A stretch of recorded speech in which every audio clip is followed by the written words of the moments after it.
yang menjadi favorit di UTA 45 Jakarta ini, yaitu program studi farmasi. Apa aja sih fasilitas yang dimiliki program studi ini? Yuk kita lihat.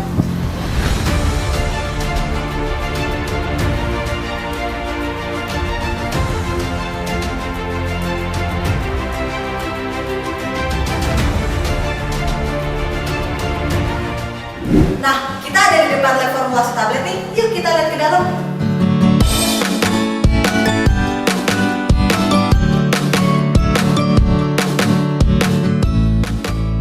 Di sini, kita dapat melakukan pembuatan tablet yang dimulai dari proses pembuatan granul hingga pembuatan tablet, serta evaluasi dari granul dan evaluasi dari tablet.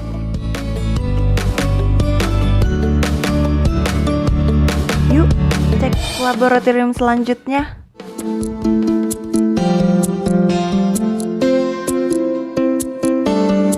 Di laboratorium ini, kita bisa mempelajari berbagai macam bagian tanaman obat loh.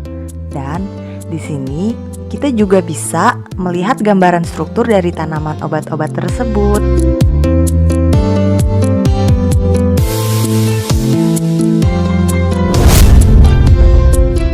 Lanjut yuk ke laboratorium selanjutnya, yaitu laboratorium steril. Nah, laboratorium steril terdiri dari 3 area, yaitu black area, gray area, and white area. Ini adalah black area, tempat sterilisasi alat dan bahan.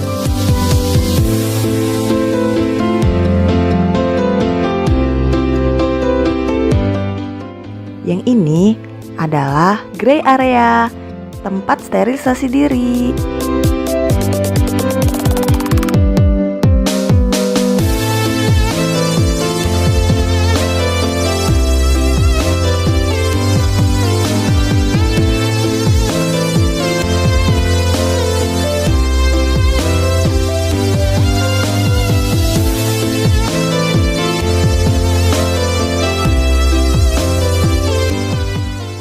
Yang ini adalah white area, tempat kita melakukan pencampuran bahan dengan menggunakan alat laminar airflow. Selamat datang di Apotek Pendidikan. Di sini kita dapat melakukan simulasi konseling mengenai informasi pengobatan dan penggunaan obat-obatan.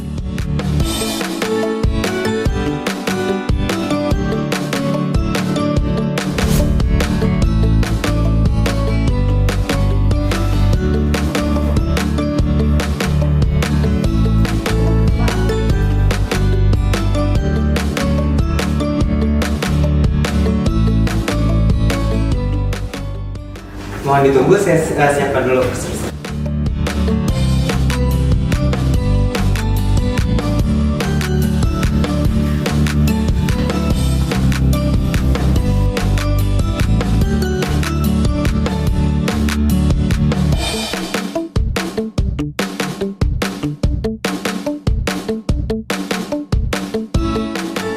Mungkin itu aja. Terima kasih Bapak, semoga lekas sembuh.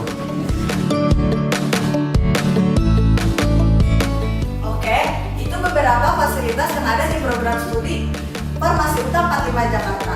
Untuk info lebih lanjutnya, yuk kita dengerin penjelasan dari Kaprodi Farmasi UTA 45 Jakarta. Assalamualaikum, kenalkan, saya Apoteker Rabima Master Farmasi sebagai Ketua Program Studi Sarjana Farmasi UTA 45 Jakarta. Seperti kita ketahui, program studi Sarjana Farmasi merupakan program studi yang mempelajari tentang obat-obatan. Di sini kita akan belajar mengenal senyawa obat dan sintesisnya. Belajar meracik, memformulasi, dan membuat obat yang sesuai dengan standar pemerintah. Tidak hanya meracik dan memformulasi, di Prodi Farmasi kita juga harus mengetahui bagaimana penggunaan obat-obatan tersebut secara aman dan legal. Mahasiswa kami diajar oleh orang-orang yang profesional di bidangnya. Pembelajaran di Prodi Sarjana Farmasi UTA 45 Jakarta dilaksanakan secara daring, online, dan tatap muka atau offline. UTA 45 Jakarta mempunyai program beasiswa untuk mahasiswa kami yang berprestasi. Untuk wadah kreativitas mahasiswa, kita mempunyai HMPS dan program UKM. Fakultas Farmasi UTA 45 Jakarta telah bekerja sama dengan universitas-universitas ternama baik di dalam maupun di luar negeri. Secara rutin, program studi sarjana farmasi mengadakan event-event tingkat nasional dan internasional seperti lomba pasien konseling event atau PCE dan seminar-seminar farmasi internasional. Jadi, tunggu apa lagi? Yuk, daftarkan diri kalian di UTA 45 Jakarta. Ready tomorrow, future today.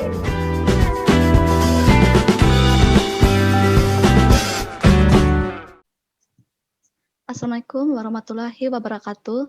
Selamat siang, salam sejahtera untuk kita semua. Shalom, Om Swastiastu, Namo Buddhaya, salam kebajikan. Yang kami hormati Ibu Apoteker Yelvi Anwar, Magister Farmasi selaku dosen pembimbing. Yang kami hormati warga Kelurahan Sindang Jaya. Yang kami hormati Bapak Ibu hadirin dan peserta seminar yang berbahagia. Puji syukur marilah selalu kita panjatkan kehadirat Tuhan Yang Maha Esa kepada kita semua sehingga pada hari ini kita dapat berkumpul bersama-sama untuk menimba ilmu pada acara webinar siang hari ini dengan tema Kenali Asma dan Penata Laksanaannya Sejak Dini.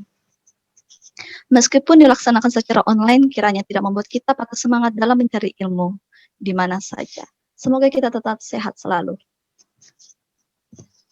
Baik, para hadirin, sebelum kita lanjut pada sesi berikutnya, saya akan memperkenalkan diri. Saya Resti Kristi Anggitiara Tudimbua, Sarjana Farmasi, Mahasiswi Apoteker di Universitas 17 Agustus 1945, Jakarta. Saya yang akan membantu jalannya acara webinar pada siang hari ini. Hadirin yang berbahagia, adapun rangkaian yang akan kita ikuti adalah sebagai berikut. Yang pertama, pembukaan, kedua, sambutan, ketiga, paparan materi, keempat, sesi tanya jawab, kelima, sesi dokumentasi, dan yang keenam, penutup. Hadirin yang berbahagia, kita telah memasuki acara pertama yaitu sesi pembukaan. Selanjutnya kita akan memasuki sesi kedua yaitu sambutan. Sambutan dari dosen pembimbing mata kuliah Komunikasi, Informasi, dan Edukasi di Universitas 17 Agustus 1945, Jakarta, kepada Ibu Apoteker Yelvi Anwar, Magister Farmasi, kami persilahkan. Baik, mohon maaf, mungkin ada kendala jaringan dari beliau. Berikutnya, selanjutnya kita kata sambutan dari Ketua Pelaksana webinar pada siang hari ini, yaitu Saudara Dianto Simanjuntak, Sarjana Farmasi. Kami persilahkan. Ya, terima kasih moderator. Ya, baiklah, selamat siang untuk kita semua. Salam sejahtera. Yang terhormat Ibu Apoteker Yelvi Anwar, Magister Farmasi selaku dosen pembimbing mata kuliah Komunikasi, Informasi, dan Edukasi, beserta Bapak dan Ibu serta teman-teman yang berbahagia. Pertama-tama, marilah kita bersyukur kepada Tuhan Yang Maha Esa yang telah melimpahkan rahmat-Nya sehingga kita dapat berkumpul di acara penyuluhan tentang pengenalan asma dan penata laksanaannya sejak dini dalam keadaan sehat dan walafiat. Saya selaku Ketua Panitia Penyelenggara Penyuluhan tentang Kenali Asma dan Penata Laksanaan Sejak Dini mengucapkan selamat datang dan terima kasih kepada hadirin yang telah hadir di acara ini, khususnya masyarakat warga Kelurahan Sindang Jaya, Cianjur, Jawa Barat, dan juga seluruh peserta wilayah daerah masing-masing di Indonesia. Saya juga mengucapkan terima kasih kepada Ibu dosen Apoteker Yelvi Anwar, Magister Farmasi, dan teman-teman panitia yang telah membantu dalam menyelenggarakan acara ini. Tujuan kami dalam menyelenggarakan acara ini agar menambah wawasan kepada masyarakat tentang pengenalan penyakit asma dan cara penanganan penyakit tersebut. Hadirin yang berbahagia, mari kita ikuti acara ini dengan baik agar dapat berlangsung dengan lancar dan kita semua mendapatkan manfaatnya. Akhir kata, jika ada kekurangan dalam penyelenggaraan acara ini, kami mohon maaf. Selamat mengikuti acara ini, semoga bermanfaat. Terima kasih. Baik, terima kasih untuk Saudara Dianto Simanjuntak Sarjana Farmasi yang telah memberikan kata sambutannya. Baik, para hadirin, kita akan lanjut ke acara sesi selanjutnya, yaitu acara inti. Agar acara ini berjalan dengan lancar dan membawa manfaat, marilah kita bersama memanjatkan doa. Amin. Baiklah, kita akan memasuki acara inti, yaitu penyampaian materi. Sebelumnya saya akan menjelaskan untuk sesi tanya jawab yang akan dilakukan. Saya mohon bagi peserta yang ingin bertanya untuk memasukkan pertanyaan saudara pada kolom komentar pada ruangan Zoom ini dengan mengirimkan nama _domisili _pertanyaan saudara. Baiklah, kita akan memasuki acara inti, yaitu penyampaian materi dari narasumber kita, Imas Sulfi, Sarjana Farmasi, Mahasiswi Apoteker, Universitas 17 Agustus 1945, Jakarta. Beliau pernah bersekolah di Sekolah Dasar Negeri Gunung Halu 01 Cirajang, Madrasah Sanawiyah Tanwiriyah Cianjur, SMK Kesehatan Bakti Medika Cianjur, dan Universitas Pakuan Bogor. Kepada Saudara Imas Sulfi Sarjana Farmasi, dipersilakan untuk membawakan materi. Baik, terima kasih Resti selaku moderator yang telah memberikan waktunya kepada saya. Perkenalkan, nama saya Imas Sulfi selaku pembicara. Baik, untuk mempersingkat waktunya, mari kita mulai pembahasannya ya. Di sini saya akan menjelaskan mengenai penata laksanaan asma. Di sini semuanya pasti sudah tahu dan tidak asing lagi apa yang dinamakan asma. Baik, untuk lebih jelasnya saya akan menjelaskannya mulai dari pengertiannya. Asma adalah suatu penyakit jangka panjang atau kronis pada saluran pernapasan yang ditandai dengan peradangan dan penyempitan saluran napas yang menyebabkan sesak napas. Selain sesak napas, asma juga dapat menimbulkan efek seperti batuk-batuk, nyeri dada, dan mengi. Kemudian, asma juga dapat menyerang semua kalangan usia, baik muda maupun tua. Nah, di sini asma juga dibagi menjadi dua golongan. Ada asma intrinsik dan asma ekstrinsik. Asma intrinsik ini tidak responsif terhadap pemicu yang berasal dari alergen. Asma jenis ini juga disebabkan oleh stres, infeksi, dan kondisi lingkungan seperti cuaca, kelembaban, dan suhu udara, polusi udara, dan juga oleh aktivitas olahraga yang berlebihan. Kemudian, asma ekstrinsik adalah bentuk asma yang paling umum dan disebabkan karena reaksi alergi penderitanya terhadap hal-hal tertentu seperti alergen. Baik, di sini ada prevalensi. Menurut WHO, perkiraan jumlah penderita asma berkisar 100 sampai 150 juta, dan jumlah ini diperkirakan akan terus bertambah hingga 180 juta orang setiap tahunnya. Sumber lain menyebutkan bahwa pasien asma sudah mencapai 300 juta orang di seluruh dunia dan terus meningkat selama 20 tahun belakangan ini.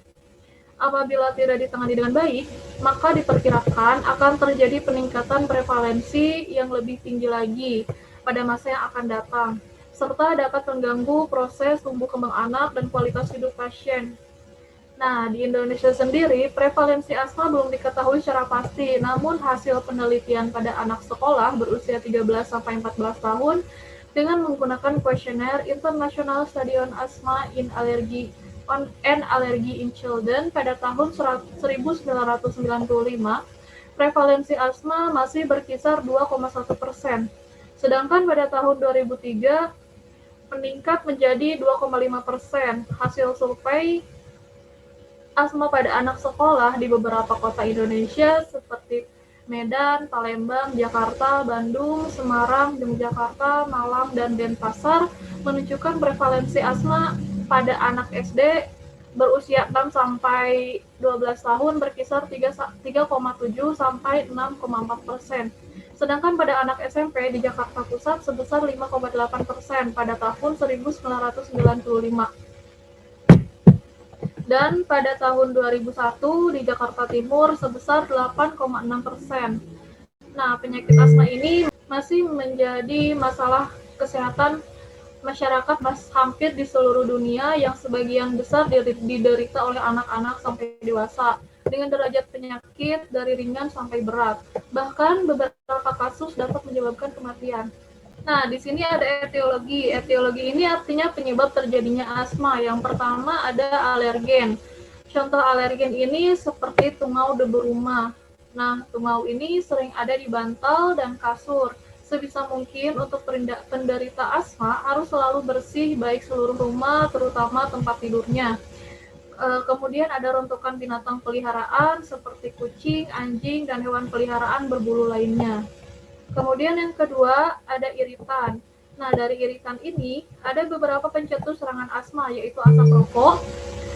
Sudah jelas ya, di sini asap rokok mengandung banyak sekali bahan kimia, salah satunya nikotin.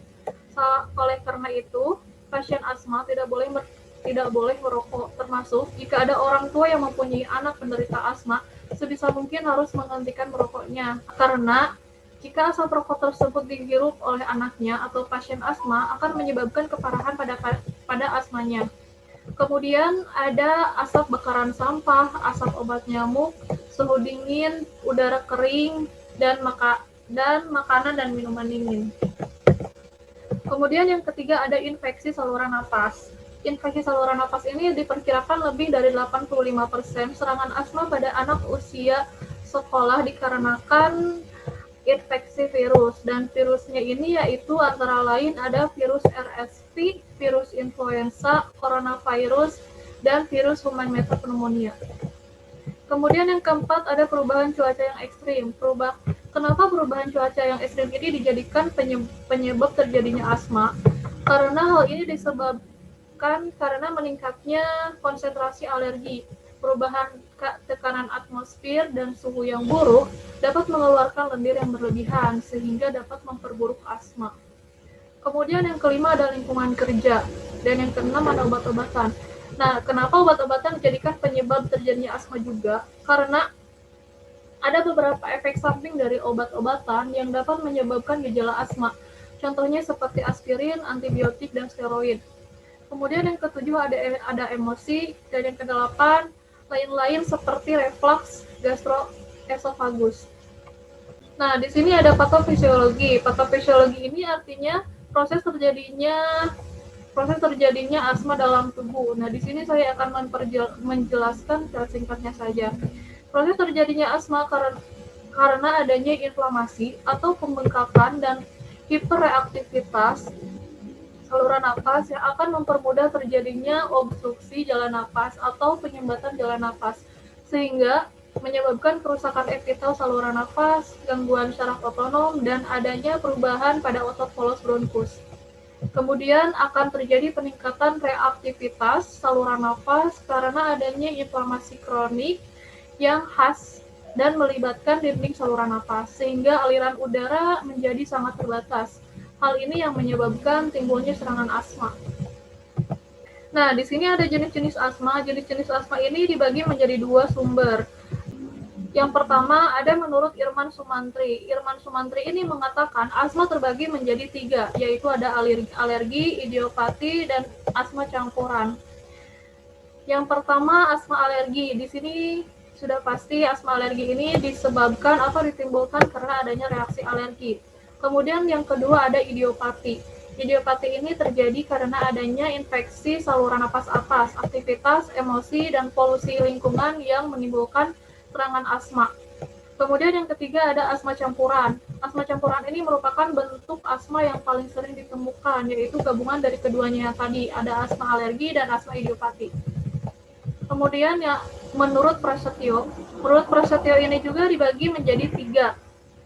Ada asma intermittent, ada asma ringan, dan asma sedang. Asma intermittent yaitu mempunyai kriteria ketika gejala muncul lebih dari 1 kali dan dalam satu minggu, kemudian setiap beberapa jam atau hari. Kemudian pada malam harinya terjadi kurang dari 2 kali dalam 1 bulan, dan fungsi parunya normal dan asimptomatik di antara waktu serangan. Kemudian asma ringan. Asma ringan ini gejala munculnya lebih dari 1 kali dalam 1 minggu, tetapi kurang dari 1 kali dalam 1 hari. Eksaserbasinya mengganggu aktivitas dan tidur. Gejala asma pada malam harinya terjadi lebih dari 2 kali dalam 1 bulan. Kemudian yang ketiga ada asma sedang. Asma sedang ini gejala munculnya tiap hari, eksaserbasinya mengganggu aktivitas dan tidur. Gejala malam harinya terjadi lebih dari 1 kali dalam 1 minggu, dan pada asma sedang ini pasien harus menggunakan inhalasi beta-2 agonis kerja cepat dalam kesehariannya. Nah, di sini ada diagnosa. Diagnosa ini yang pertama ada anamnesis. Anamnesis ini diperlukan untuk menggali riwayat perjalanan penyakit pada pasien, mulai dari keluhan biasanya muncul seperti mengi, batuk, sesak napas, dada terasa nyeri yang biasanya terjadi pada malam hari dan atau pagi hari dan pada saat olahraga. Kemudian ada infeksi virus, asap rokok, debu, hewan peliharaan, perubahan cuaca, dan kelembaban. Kemudian yang kedua ada pemeriksaan fisik. Pemeriksaan fisik ini antara lain seperti pemeriksaan sesak nafas dan mengi. Kemudian di sini ada pemeriksaan lab. Pemeriksaan lab itu ada 2 macam. Ada pemeriksaan lab sputum dan pemeriksaan darah. Pemeriksaan sputum ini berguna untuk menilai inflamasi saluran nafas pasien asma dan gangguan pernapasan. Kemudian yang kedua, pemeriksaan darah. Kenapa pemeriksaan darah ini diperlukan pada pasien asma? Karena pada pasien asma, jumlah eosinofil total dalam darah sering meningkat. Pemeriksaan eosinofil total juga dapat digunakan sebagai dasar untuk menentukan dosis kortikosteroid yang dibutuhkan oleh pasien asma.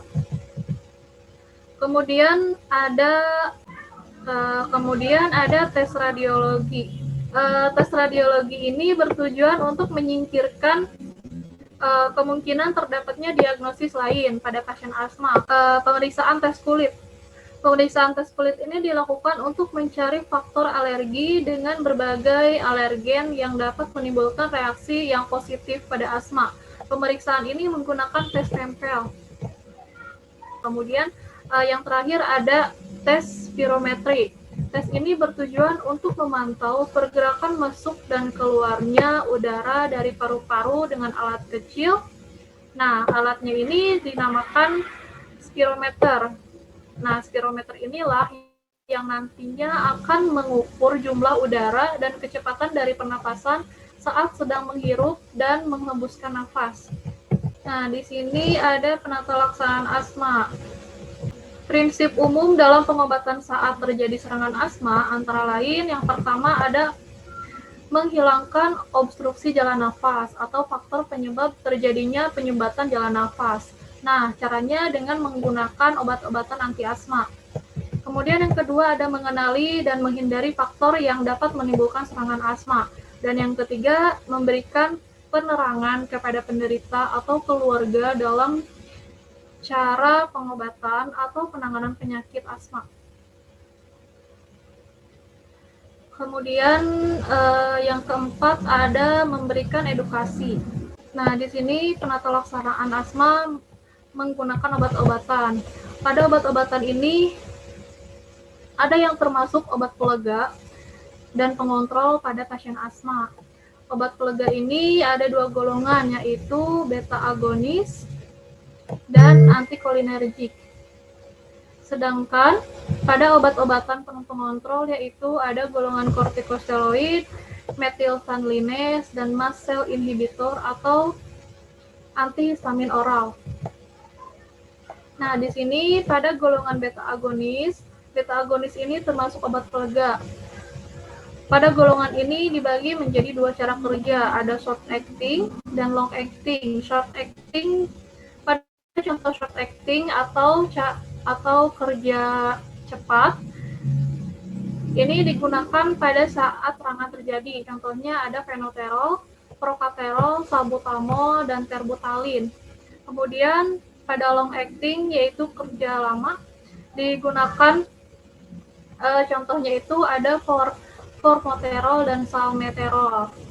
Kemudian yang kedua pada golongan metilsalinase. Pada golongan metilsalinase ini termasuk golongan obat pengontrol. Obat golongan ini digunakan untuk mengatasi penyakit yang menyebabkan peradangan dan untuk meredakan reaksi alergi pada pasien asma. Nah, pada golongan ini ada 3 bentuk sediaan, yaitu ada oral, parenteral, dan antibodi monoklonal. Pada oral ini contohnya ada theophylline, dan pada parenteral ini contohnya ada umalikumab, dan pada antibodi monoklonal contohnya ada mepolikumab.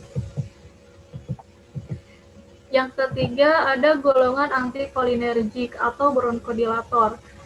Antikolinergik ini termasuk obat pelega.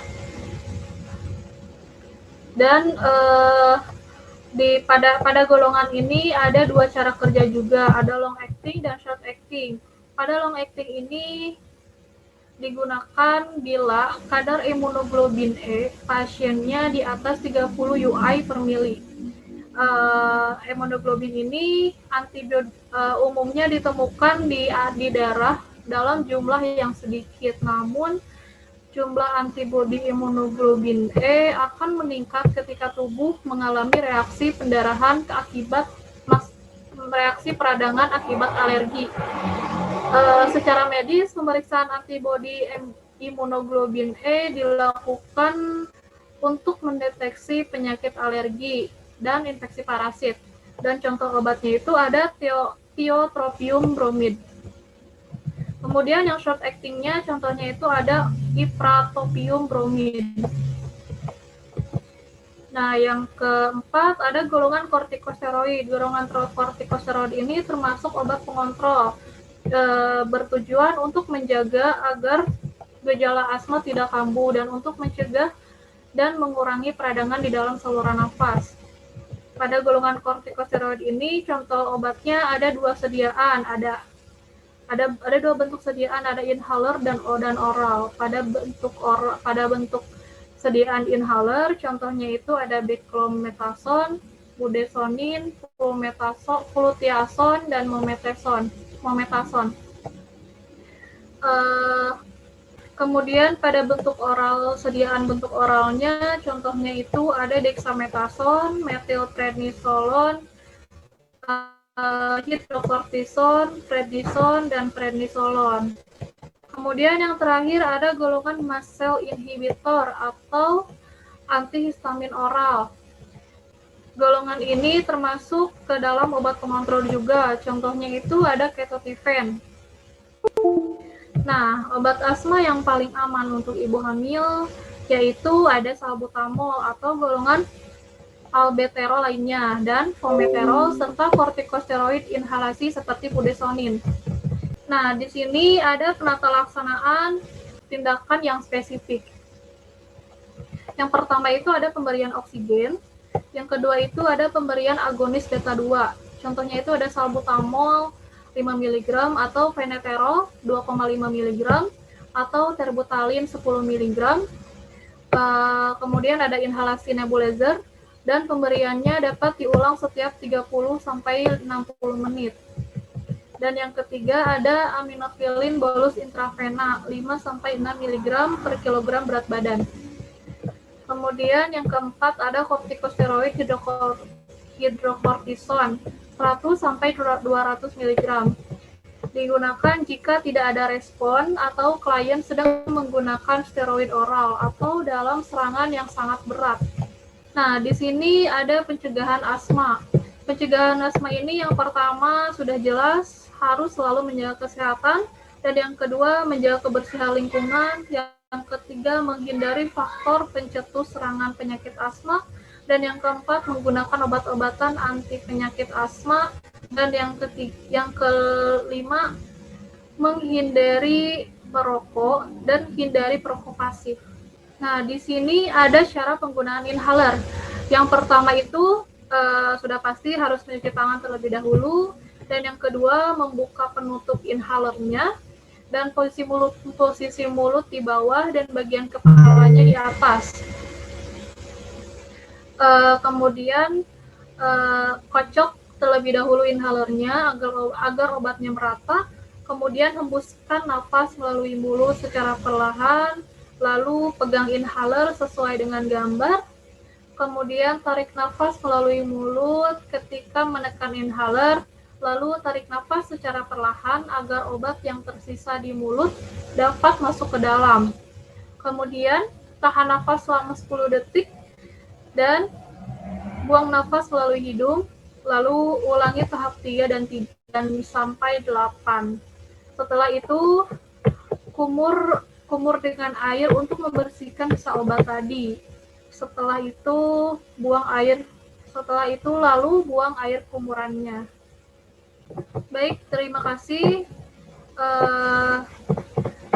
Begitu penjelasan, selesai penjelasan yang telah saya sampaikan tadi mengenai asma, saya kembalikan kepada moderator. Terima kasih.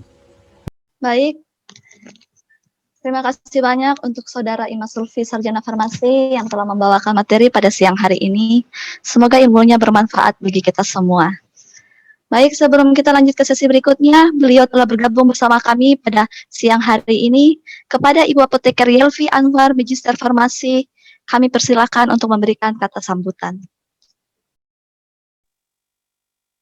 Ya, terima kasih Resti atas waktunya.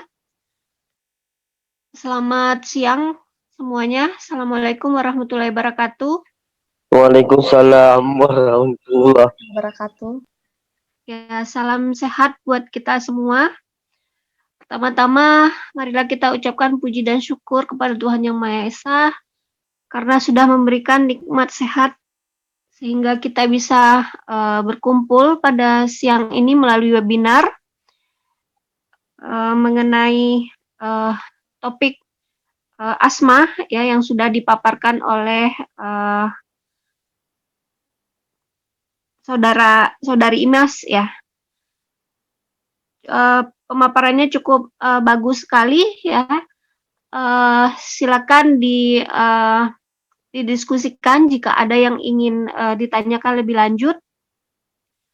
Kemudian juga Ibu ucapkan terima kasih kepada peserta yang telah berpartisipasi pada acara kita siang ini dan juga tidak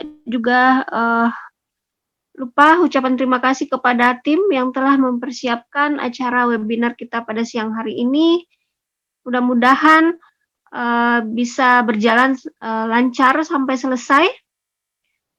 Dan harapan Ibu acara webinar ini adalah pembuka bagi kalian sehingga nanti ke depan bisa melaksanakan secara berkelanjutan untuk acara sharing mengenai topik khususnya obat ya, tidak hanya mungkin tidak hanya asma, bisa nanti dilanjutkan untuk topik pengobatan yang lainnya sehingga apa yang telah diperoleh di kampus bisa kalian aplikasikan di masyarakat sehingga ilmu yang diperoleh bisa bermanfaat bagi orang banyak. Mungkin tidak panjang Ibu berikan pemaparan, silakan dilanjutkan pada sesi selanjutnya. Demikian, terima kasih. Salam sehat buat kita semua. Assalamualaikum warahmatullahi wabarakatuh. Waalaikumsalam. Baik, terima kasih banyak kepada Ibu Apoteker Yelvi Anwar, Magister Farmasi yang telah membawakan kata sambutan.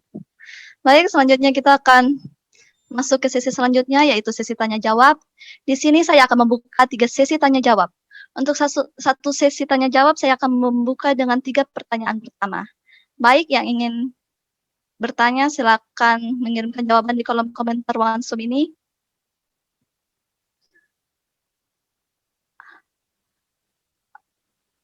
sudah ada ya. Baik, penanya pertama dengan Saudara Taufik Sobandi, alamat Ciranjang. Pertanyaannya, mekanisme asma yang berhubungan dengan keturunan itu seperti apa? Baik, bagi panitia mungkin ada yang menjawab, dipersilakan. Baik, saya akan menjawab pertanyaan dari Kak Taufik Sobandi. Di sini pertanyaannya mana tadi? Oh, mekanisme asma yang berhubungan dengan keturunan itu seperti apa ya? Memang faktor risiko terbesar asma adalah genetik. Namun, terhadap faktor risiko lainnya yang dapat mencetus timbulnya asma adalah seperti tadi yang sudah saya jelaskan, ada alergen, alergi seperti debu dari karpet, debu bulu binatang, tungau, dan polusi kendaraan. Kemudian ada asap rokok, udara dingin, iritasi zat kimia, olahraga yang berlebihan, kemudian ada infeksi virus. Nah, faktor genetik ini sendiri merupakan faktor yang tidak dapat dimodifikasi apabila orang tua Anda memiliki asma, maka dapat memiliki faktor risiko asma atau memiliki risiko alergi. Asma bukan merupakan penyakit menular. Asma adalah penyakit yang diturunkan karena faktor genetik. Karena asma berdasarkan pada suatu proses alergi. Orang tua yang mengidap asma dapat menurunkan gen alerginya kepada anaknya. Tidak harus dalam bentuk asma juga, bisa pula dalam bentuk bersin pagi hari, alergi dingin, kemudian sering gatal-gatal dan macam-macam alergi lainnya. Maka apabila orang tuanya Kak Taufik memiliki asma, tidak dapat menghindari gen alergi tersebut. Namun jangan khawatir juga, asma memang tidak dapat disembuhkan, namun dapat dikontrol dengan tadi obat-obatan tadi yang tepat. Intinya setiap pasien harus mengetahui secara pasti apa saja yang membuat asmanya kambuh. Kemudian langkah selanjutnya harus menghindari faktor penyebab tadi.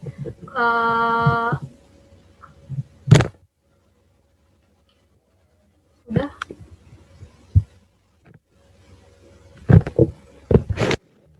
Baik, terima kasih banyak untuk Imas Selvi yang sudah menjawab. Bagaimana dengan tanggapan Saudara Taufik Sobandi? Apakah ada tanggapan? Baik, jika tidak ada tanggapan dari Taufik Sobandi, saya akan membuka pertanyaan yang kedua dari Basyirudin Anip, beralamat di Jakarta Pusat, dengan pertanyaan, bagaimana mekanisme dari inhaler? Baik, bagi panitia dipersilakan untuk menjawab. Izin menjawab pertanyaan dari Om Basi.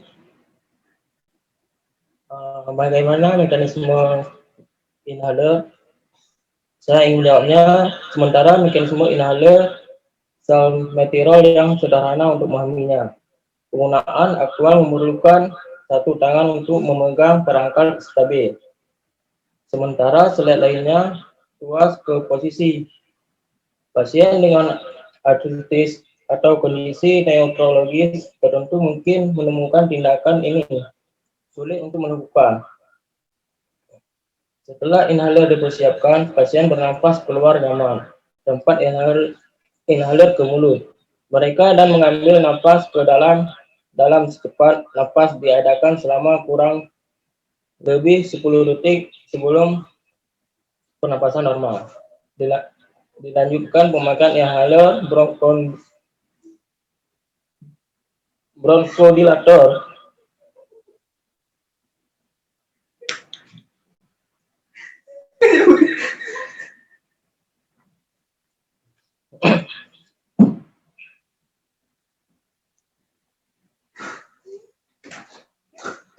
Selanjutnya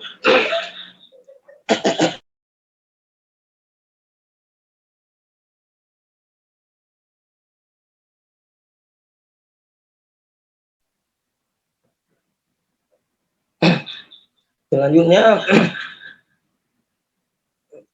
pemakaian inhaler bronchodilator sebanyak 2 sampai 4 kali per hari selama 1 bulan atau tidak mampu mengurangi gejala. Bisa ditambahkan inhaler kortikosteroid, promolin atau pengobat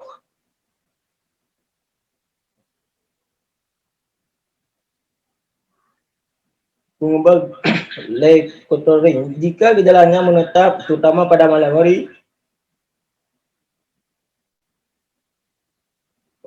Juga bisa ditambahkan teofilin per oral. Gimana Om Basi, bisa dimengerti? Baik, terima kasih untuk Rifki Saputra. Bagaimana untuk Saudara Basiruddin Anip? Apakah ada tanggapan? Ya, bagus. Bisa mengerti. Baik, terima kasih jika sudah menerima jawabannya. Berikut saya akan ke pertanyaan terakhir untuk sesi pertama. Dari Widya, asal Makassar, dengan pertanyaan, kenapa penderita asma disarankan untuk berkumur setelah menggunakan inhaler? Bagi panitia, dimohon untuk menjawab. Baik, saya akan menjawab pertanyaan dari Widya. Kenapa disarankan untuk selalu berkumur setelah menggunakan inhaler? Hal ini dimaksud tujuannya untuk membersihkan sisa-sisa obat, misalnya obat kortikosteroid yang digunakan untuk terapi pemeliharaan asma yang tertinggal di rongga mulut yang dapat menyebabkan oral terus, yaitu oral terus terjadi apabila inhaler kortikosteroid yang bekerja menurunkan sistem imun pada paru untuk mengontrol asma memberikan efek yang sama pada rongga mulut, sehingga infeksi jamur pada area mulut lebih mudah terjadi, yaitu disebabkan oleh jamur Candida, di antaranya yaitu iritasi mulut terasa kering, dan gusi bengkak. Baik, terima kasih untuk Saudara Anita yang telah menjawab. Bagaimana, apakah ada tanggapan? Baik Kak, sudah jelas. Terima kasih. Pertanyaan berikutnya dari Saudara Prianto, asal Toraja, dengan pertanyaan, bagaimana mekanisme asma pada tiap-tiap individu? Silakan bagi panitia yang ingin menjawab. Baiklah, saya akan menjawab dari Saudara Prianto, bagaimana mekanisme asma pada tiap-tiap individu. Baik orang normal maupun penderita asma bernafas dengan udara yang kualitas dan komposisinya sama. Udara pada umumnya mengandung 3 juta partikel atau milimeter kubik. Partikel-partikel itu dapat terdiri dari debu, putu debu atau tungau, bulu-bulu binatang, bakteri, jamur, virus, dan lain-lain. Oleh karena adanya rangsangan dari partikel-partikel tersebut secara terus-menerus, maka timbul mekanisme rambut getar dari saluran nafas yang bergetar hingga partikel tersebut terdorong keluar sampai ke arah kerongkongan yang seterusnya dikeluarkan dari dalam tubuh melalui refleks batuk. Terima kasih. Baik, terima kasih Saudara Melani. Bagaimana, apakah ada tanggapan dari Saudara Prianto? Baik, sudah jelas jawabannya tadi. Terima kasih. Baik, terima kasih banyak. Untuk pertanyaan kedua dari Saudari Lastri Marcelena, asal Mataram, dengan pertanyaan, mengapa pengidap asma yang mengkonsumsi beta-2 agonis harus diberi suplemen fluorid? Saya persilakan kepada panitia untuk menjawab. Baik, saya akan menjawab pertanyaan dari Marcelina, asma yang mengkonsumsi B2 agonis harus diberi suplemen karena pemakaian B2 agonis dalam waktu yang lama dapat menyebabkan aliran saliva berkurang sehingga meningkatkan jumlah bakteri kariogenik dan meningkatkan terjadinya insiden karies sehingga pemberian fluorid diperlukan untuk mengurangi terjadinya karies tersebut. Terima kasih. Baik, terima kasih banyak untuk Saudara Tri yang telah menjawabnya. Bagaimana? Apakah ada tanggapan? Sudah, terima kasih. Baik, terima kasih. Berikutnya saya akan membacakan pertanyaan terakhir untuk sesi kedua ini. Dari Saudara Romsi Naufal dari Cianjur dengan pertanyaan, kenapa emosi dapat memicu terjadinya penyakit asma? Saya persilakan untuk panitia menjawab. Baiklah, saya akan mencoba menjawab pertanyaan tersebut. Yang tadi pertanyaannya adalah, mengapa emosi bisa memicu penyakit asma? Salah satu emosi itu bisa dipengaruhi oleh stres juga, Pak. Stres juga bisa memperberat serangan asma yang sudah ada. Juga stres juga bisa meningkatkan peran saraf parasimpatik yang mempengaruhi otot bronkus atau bronkeolus untuk mengeluarkan asetilkolin sehingga mempersempit saluran napas. Jadi gejala asma yang timbul harus diobati. Penderita asma yang mengalami tekanan jiwa perlu mendapatkan nasihat juga agar menyelesaikan masalah pribadinya dan untuk merilekskan penyebab stres yang dialami pasien. Juga pernapasan kita dikendalikan oleh sistem saraf otonom, yaitu saraf parasimpatik dan simpatik dari saraf otonom. Tekanan jiwa diperkirakan mengganggu fungsi saraf parasimpatik tersebut. Terima kasih. Baik, terima kasih banyak untuk Saudara Dianto yang telah menjawab. Apakah ada tanggapannya? Jika tidak ada, saya akhiri sesi kedua ini. Jika ada yang masih ingin bertanya, kita akan lanjut pada di grup. Karena mengingat waktu, kita akan melanjutkan ke acara berikutnya. Baik, saya akhiri sesi tanya jawab pada siang hari ini dengan tema kenali asma dan penata laksanaannya sejak dini. Dapat kita ketahui bahwa siapa saja dapat mengidap asma, baik itu anak-anak, pada orang dewasa maupun lansia. Oleh sebab itu, kita dapat mencegah atau menghindari penyakit asma ini dengan selalu mengenali dan menghindari faktor pencetus yang dapat memicu terjadinya serangan asma, kemudian selalu gunakan obat-obatan asma sesuai dengan petunjuk dokter, dan juga saudara bisa mengunjungi dokter sekitar 2-3 kali dalam setahun untuk selalu check up kesehatan saudara. Baik, dengan mengenal lebih jauh tentang asma, diharapkan dapat mencegah individu dengan predisposisi asma berkembang menjadi penyakit asma dan mencegah pasien asma mengalami serangan asma atau asma yang menetap. Baik, terima kasih. Berikutnya, kita akan lanjut ke sesi dokumentasi. Saya harap para hadirin dan peserta semua untuk menyalakan kameranya, berikan senyum yang terbaik, agar kami akan mengabadikan webinar pada siang hari ini. Berikan senyum yang terbaik pada siang hari ini.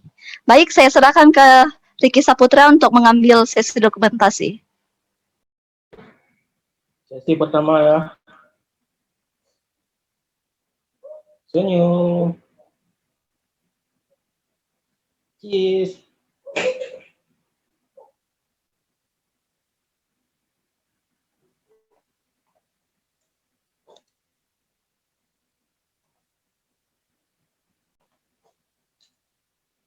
Untuk Riki Saputra yang telah mengambil sesi dokumentasi.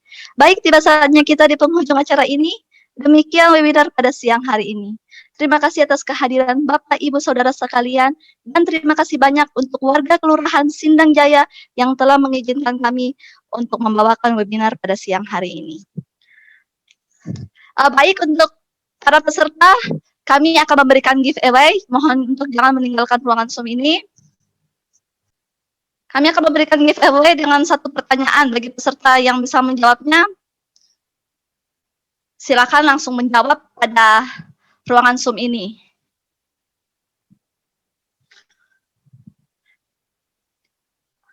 Oke, dengan pertanyaannya yaitu, berapa dari 1 sampai 100, berapa angka 9? Ya, silakan bagi yang ingin menjawab. 1. Saya ulangi ya pertanyaannya. Dari angka 1 sampai 100. Berapa banyak angka 9 di dalamnya? 11. 9. 1. 9.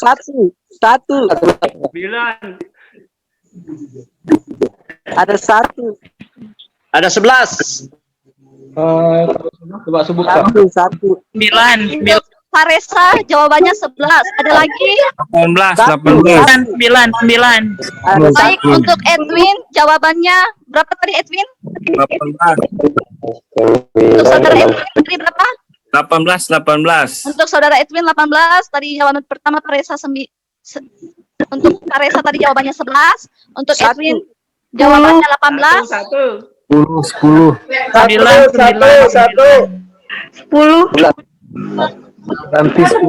Ada 1. 9 ada 9. 9 ada 9. Tadi Lorenzia apa Lorenzia? 1. Prianto 1. 10. Taufik Sobandi. Lorenzia berapa Lorenzia? 20. 9. Iya betul sorry. Lorenzia berapa? Lupa 99-nya. Saya 20. Tadi Edwin udah jawab pertama 18 ya. Bisa diubah. Saya udah keep jawaban pertama.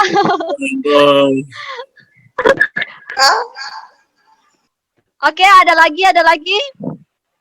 Silakan, masih belum ada yang benar ya. Jadi saya belum tutup pertanyaan ini. Silakan. 20. Yang sudah bertanya dan tadi jawabannya salah, mohon maaf nggak bisa diulang. Saya sudah tulis nama-nama yang tadi jawab. Silakan. Ada 9 Kak. Ada 10. Ronsi Naufal 9. Ada 10, Mbak. 10 Kak. Titin menjawab 10 ya. Titin menjawab 10. Taufik 1, Bu.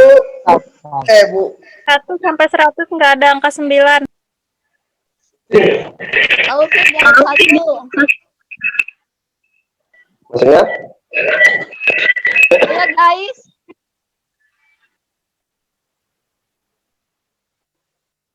Halo. Di sini belum ada jawaban yang benar ya. 20.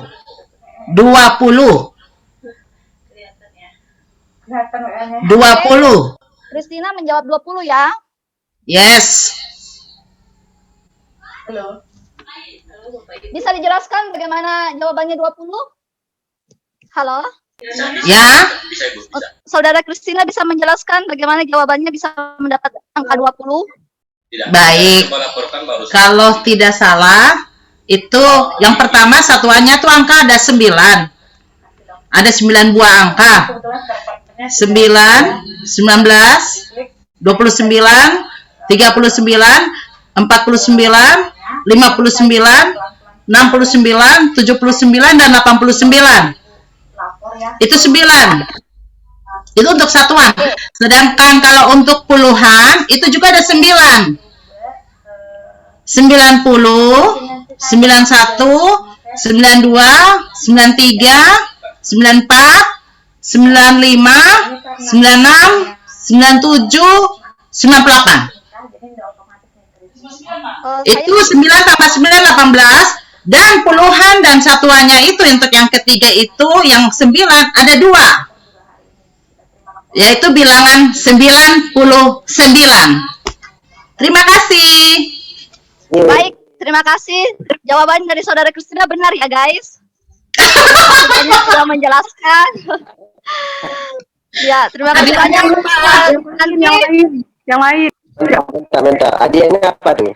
di sini saya sudah tutup karena sudah ada jawaban yang benar ya. Mohon maaf bagi peserta yang tadi jawabannya salah. Saya sudah mencatat siapa-siapa yang duluan mengkip jawabannya. Dan saudara Kristina ternyata benar dan bisa menjelaskan dengan tepat. Untuk selesai pada sesi ruangan Zoom ini, dimohon untuk men-chat admin di grup untuk mengirimkan giveaway-nya. Oke, baik. Terima kasih banyak untuk para peserta yang telah mengikut meramaikan. Tiba saatnya kita di penghujung acara ini. Demikian webinar pada siang hari ini. Terima kasih banyak atas kehadiran Bapak Ibu sekalian, dan terima kasih banyak untuk warga Kelurahan Sindang Jaya yang telah mengizinkan kami untuk membawakan webinar pada siang hari ini. Saya, Resti Kristi Anggitira Torimbua, mewakili panitia yang bertugas menyampaikan mohon maaf atas salah kata dan perbuatan. Semoga ilmu yang kita dapatkan saat ini bermanfaat di masa yang akan datang. Akhir kata, harta semakin hari akan semakin habis, tetapi ilmu semakin hari semakin bertambah. Selamat siang, salam sejahtera. Wassalamualaikum warahmatullahi wabarakatuh. Terima kasih. Waalaikumsalam warahmatullahi wabarakatuh.